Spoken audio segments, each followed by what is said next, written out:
Bom dia, meus amados, a graça e a paz do Senhor. Hoje vamos continuar estudando o Evangelho segundo João, capítulo 6, versos 28 a 29, que dizem: Então lhe perguntaram, o que precisamos fazer para realizar as obras que Deus requer? Jesus respondeu, a obra de Deus é esta, crer naquele que ele enviou. Bom, queridos, como comentei na lição anterior, imagine o susto dos judeus ao perguntarem o que nós precisamos fazer para agradar a Deus, para herdar a vida eterna, o que é que Deus requer de nós?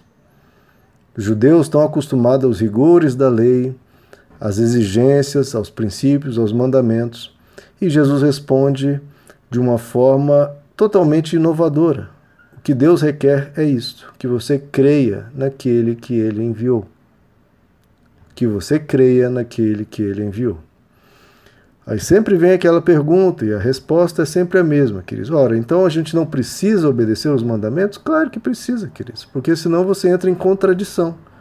Você quer ir para o céu, quer viver a eternidade sendo uma pessoa boa, mas decide não ser uma pessoa boa aqui na Terra. Então é uma contradição. Se você quer ser uma pessoa boa eternamente e eternamente viver com Deus, ora, se esse é o seu desejo real, você vai aplicar esse seu desejo na sua vida aqui também, sendo uma pessoa boa e vivendo com Deus. Mas não é isso que te salva, porque toda a nossa obediência é falha, defeituosa e absolutamente entupida de defeitos. É raro você passar um único dia com todos os seus pensamentos, com todas as suas ações, com todas as suas palavras, da melhor forma possível. É raríssimo, se não for impossível, você passar sequer um dia sem cometer falhas em todas essas áreas. Palavras, ações, pensamentos. Mas Deus decidiu, pelo seu grande amor com que nos amou, nos dar gratuitamente a salvação. Por nenhuma obra que você tenha feito. Não é por algo que você mereceu, não foi por algo que você fez, não, foi por algo que Ele fez na cruz. Ele deu a sua vida por nós e pagou por todos os seus pecados. Ele não foi um simplesmente perdão, ele falou, olha, está perdoado. Não, ele perdoa e ele paga por todos os seus erros e defeitos. Então você pode viver absolutamente livre de toda e qualquer culpa, de toda e qualquer condenação, porque está tudo pago, está tudo quitado. A sua dívida ele tomou sobre si e pagou no seu lugar. Então, o que Deus requer diante disso? Se ele pagou tudo, se ele quitou tudo, se ele satisfez a mais exigente justiça de todos, ele satisfez em nosso lugar. O que ele requer de nós? Que você creia que ele fez isso por você e você seja grato diante do que ele fez. Você reconhecer realmente Jesus fez isso por mim e eu agradeço esse Deus e eu amo esse Deus por ele ter feito isso. Então, isso é crer em Jesus, é isso que ele requer de você. Você reconhecer o que ele fez por você. E essa pergunta, como eu falei, é repetida inúmeras vezes. Tratamos sobre isso. Algumas dessas perguntas semelhantes aqui do texto, na lição anterior, e eu trato de outras aqui também, realizadas no Novo Testamento, em Atos capítulo 2, por exemplo. A primeira pregação de Pedro, ele, na conclusão da sua pregação, ele diz, saiba, pois, com toda certeza, toda a casa de Israel, que esse mesmo Jesus, a quem vocês crucificaram, Deus o fez Senhor e Cristo. E ouvindo eles isto, compungiram-se em seu coração e perguntaram a Pedro e aos demais apóstolos, a mesma pergunta feita a Jesus, o que faremos, irmãos? Pedro então lhes respondeu, arrependei-vos, e cada um de vós seja batizado em nome de Jesus Cristo, para perdão dos pecados. Então, o que a gente faz? A gente se arrepende. Claro, como eu falei, quem quer essa nova vida com Deus tem que querer essa nova vida com Deus. Tudo é bem lógico, tudo é bem simples. Se arrependa, né? Já que você quer se livrar dessa vida de pecado e de um passado, e você quer uma vida diferente, uma nova chance, viver uma perfeição com Deus, se arrependa dos seus erros e receba Cristo no seu coração. Em Atos capítulo 16, e aí já é Paulo falando com o carcereiro, o carcereiro diz a Paulo: Senhores, o que me é necessário fazer para me salvar? O que é necessário fazer? E Paulo responde: crer no Senhor Jesus. É crer. Creia no Senhor Jesus e você será salvo. Então eles lhe pregaram a palavra de Deus e a todos que estavam em sua casa.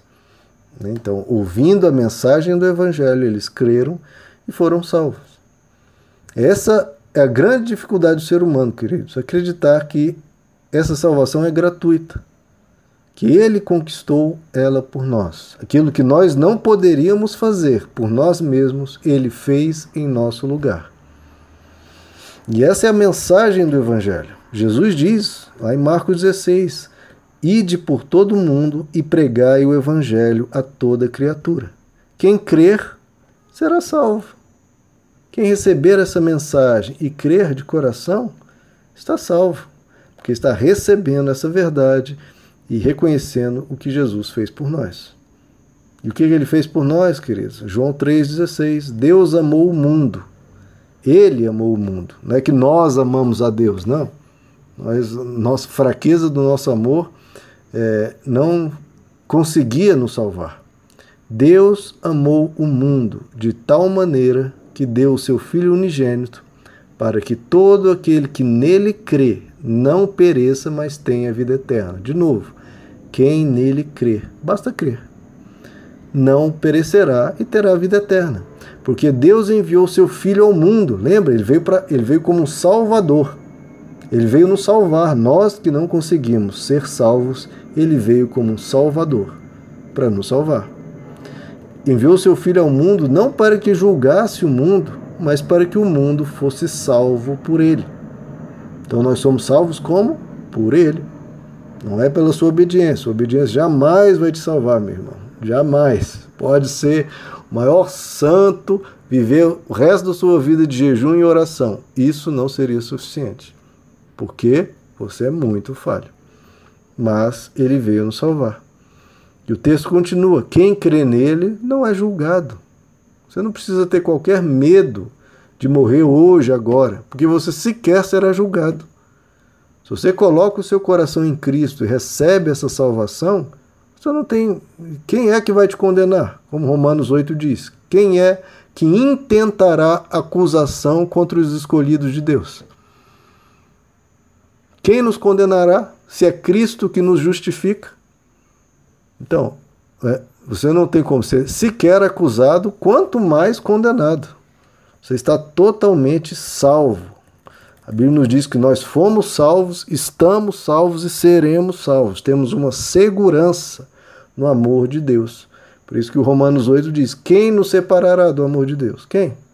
Quem é que tem o poder de nos tirar das mãos de Deus? Ele que nos justifica, Ele que nos perdoa, Ele que nos purifica. Quem crê em Jesus, queridos, tem a vida eterna. Tem a vida eterna. E todo esse ensino, queridos, é importantíssimo para que nós não tenhamos qualquer tipo de medo. Medo em relação ao inferno, medo em relação a Deus. Não, você está seguro no amor dele. A obra da salvação por você já foi realizada. Você está salvo, está salvo. Você vai cometer pecados, muitos ao longo da sua vida.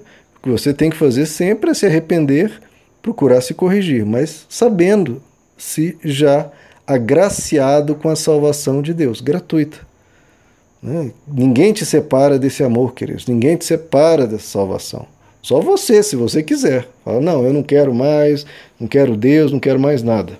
Mas se você quer Deus, e o seu desejo do seu coração é andar com Ele você andará, porque Ele estará contigo.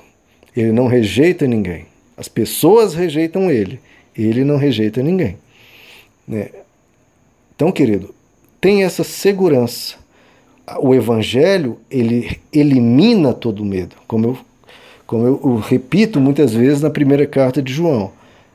Quem entendeu o amor de Deus não tem mais medo, não tem, porque o medo supõe castigo.